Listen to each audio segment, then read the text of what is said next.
प्यारे दोस्तों, साथियों को संबोधित श्री का नमस्कार। जय जिनेन्द्र। आज मैं आपके लिए एक अनूठी चीज लेकर आई हूँ और सर्वधर्म समन्वय की हमारी भावना को मजबूत करने वाली मेरी ये एक छोटी सी खोज है। एक रिसर्च आर्टिकल है जो मैंने आप सबके लिए तैयार किया है। और इसमें मैंने बताया है कि ओम और 786 का अंक, यानी 7, 8 और 6, ये जो अंक बनता है, जो संख्या बनती है 786 की। अभी तक हमने सबने यही समझा था कि 786 अंक जो है ना, मुस्लिमों के लिए विशेष मतलब आदर्श है, माननीय है, आदरणीय है। और वो ही उसको फॉलो करते हैं, उसको अच्छा मानते हैं।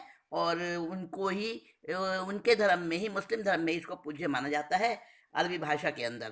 किंतु ऐसा नहीं है। मैंने इधर उधर से सब धर्मों को देखा, खंगाला, टटोला, तो मुझे बहुत आश्चर्यजनक तथ्य सामने को देखने को मिले। और उन्हीं तथ्यों को लेकर मैं आपके पास, आपके साथ इस समय उपस्थित हुई हूँ। तो हम देखते हैं, जानते हैं कि 7, 8 और 6 यानी 786 जो अंक है, वो क्या है। वो क्या है 786 का जो अंक है, साथियों, ये जो अगर इसको हम हिंदी अंकों में लिखें, हिंदी अंकों में लिखें मतलब जो हिंदी के अंक होते हैं ना, 786, जो हमारी पुरानी हिंदी भाषा में जो उस लिपि में जो लिखा जाता है, जो गोलाई में मोड़ा हुआ 7 और 8 जो है, और 6 जो है, वो जैसे अम, अब बहुत से लोग नहीं जानते उस अंकों को, और मैंने उसको खोजा है और जाना है।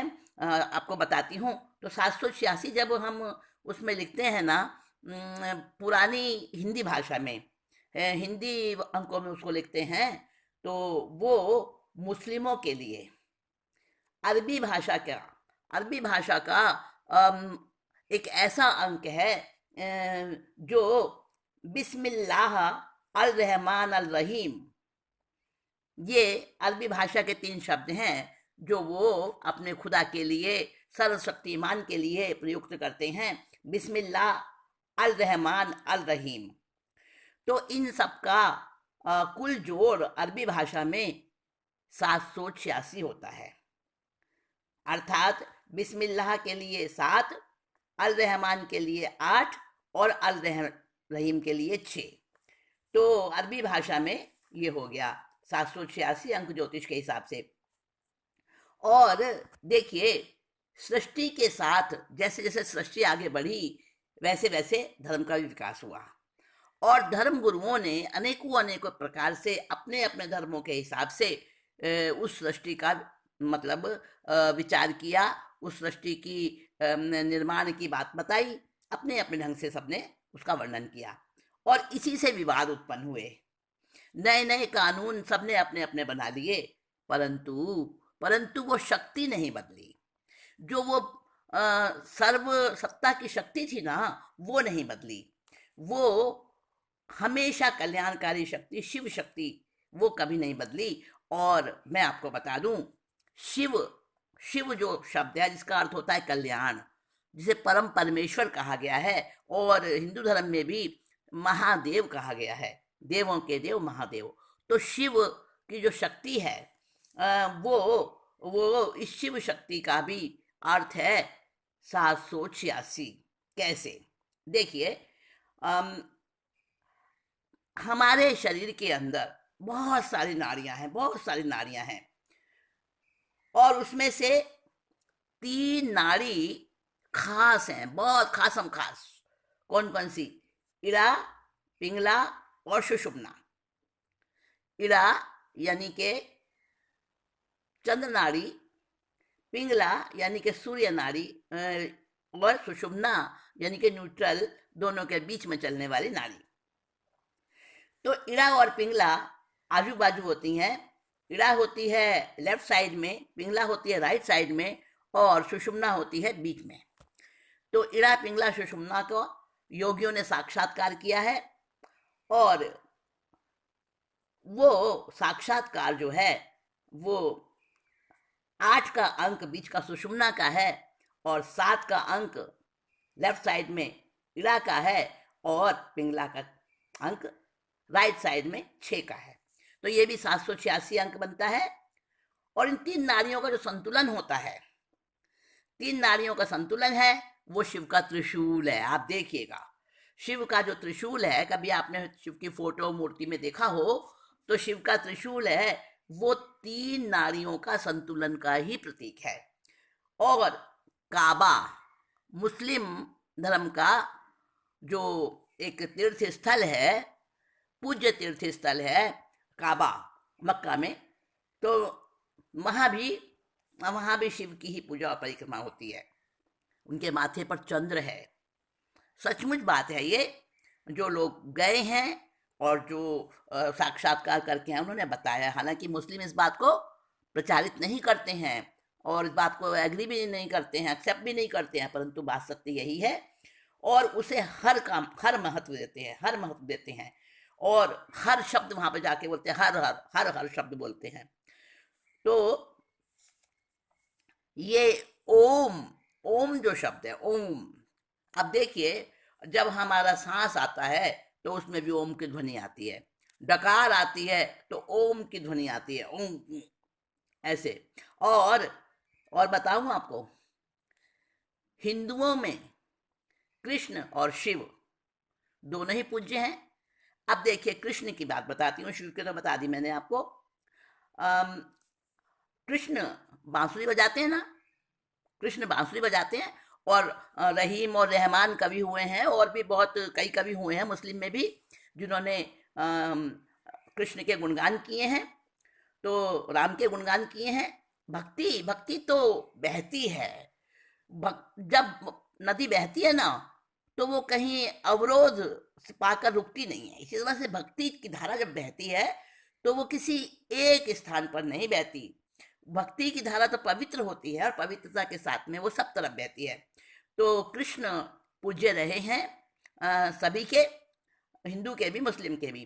तो कृष्ण की बांसुरी में कितने छेद होते हैं? 7 छेद होते हैं बांसुरी में, पता है आपको? कभी देखा हो? 7 छेद होते हैं, और 6 उंगलियों से बांसुरी बजाई जाती है। दोनों हाथों की 6 उंगलियों से बांसुरी बजाई जाती है। और कृष्ण कौन थे? देवकी और वासुदेव की 8वीं संतान थे कृष्ण। तो 786 अंक हो गया। और बताती हूँ आपको, ग्रहों को तो सब मानते हैं ना, ज्योतिष में जो 9 ग्रह होते हैं, राशियां होती हैं, उनको सब मानते हैं ना। हाँ, तो देखिए, केतु का अंक है 7 का, शनि का अंक है 8 का, और शुक्र का अंक है 6 का। तो केतु जो है वो पौरुष का प्रतीक है, और 6 जो शुक्र है वो जन्म देने वाले का प्रतीक है। और 7 इधर हो गया, 6 इधर हो गया, और बीच में है 8 यानी शनि। शनि जो है संतुलन रखने वाला ग्रह है, कंट्रोलर है दोनों का, केतु का भी और शुक्र का भी, दोनों का कंट्रोलर है शनि।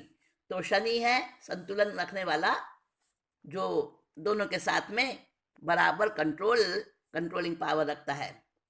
और देखिए, ओम जो है, ओम तो सनातन मंत्र है, एकाक्षरी मंत्र है, और ओम को सभी मानते हैं। और देखिए, एक और बात बताती हूँ आपको। हमने देखा होगा कि हिंदू जो है ओम को ज्यादा महत्व देते हैं, और मुस्लिम जो है 786 को ज्यादा महत्व देते हैं। लेकिन ऐसा नहीं है। मैं आपको बताऊं, ये हमारी मान्यताएं हैं जो हमने अपने आप को अलग अलग स्थापित कर रखा है। वास्तव में मानव सब एक है।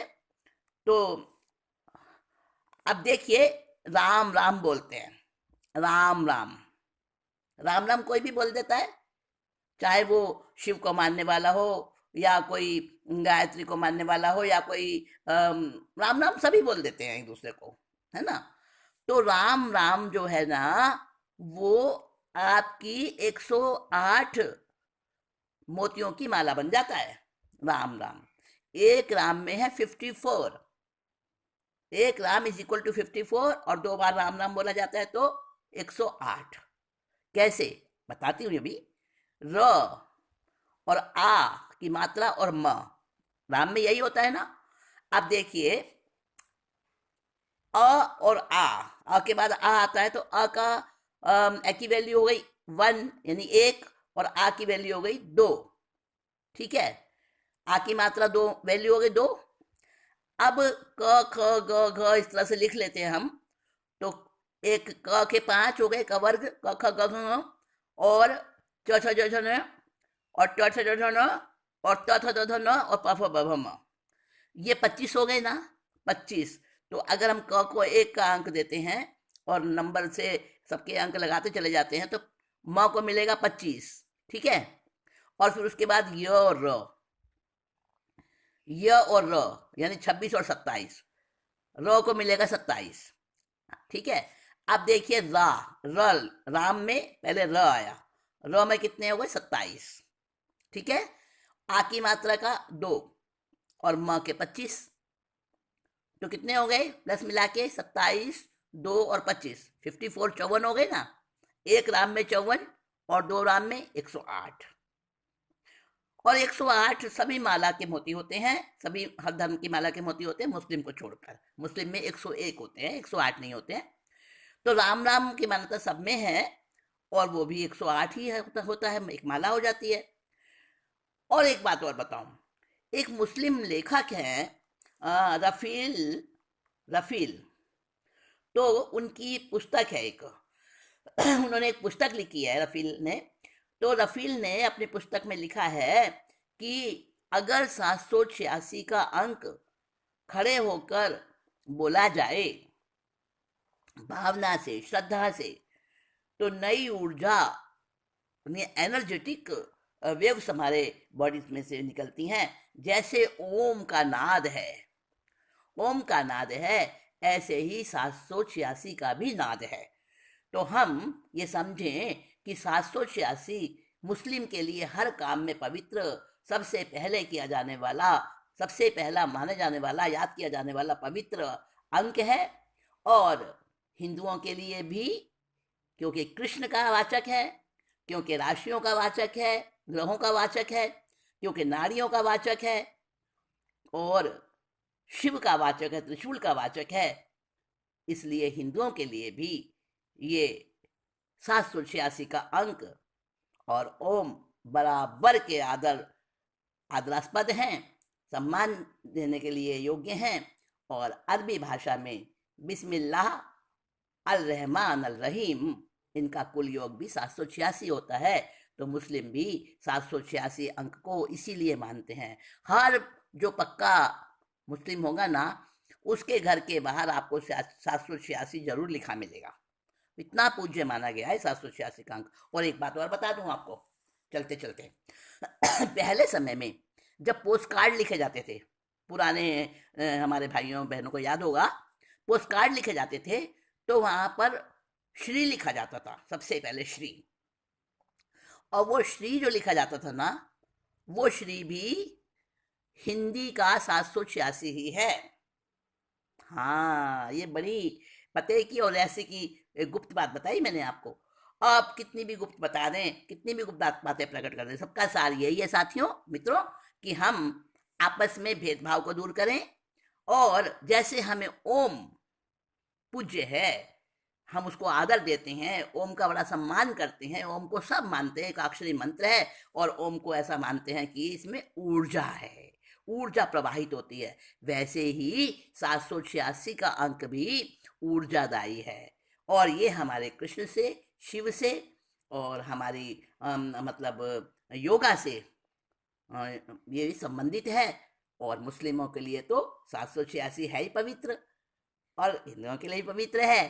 तो आज से हम इस गलत मान्यता को हटा दें कि 786 अंक केवल मुस्लिमों के लिए ही मान्य है, हिंदुओं के लिए भी मान्य है, कृष्ण भक्तों के लिए मान्य है, शिव भक्तों के लिए मान्य है, और योगियों के लिए भी मान्य है। अच्छा साथियों, आपको पसंद आई ना ये जानकारी? अच्छी लगी ना? ऐसी ही और बातें लेकर मैं बहुत जल्दी फिर से आपके साथ आती हूँ। तब तक के लिए संबोधिश्री को आज्ञा दें। नमस्कार, जय जिनेन्द्र। प्यारे दोस्तों, साथ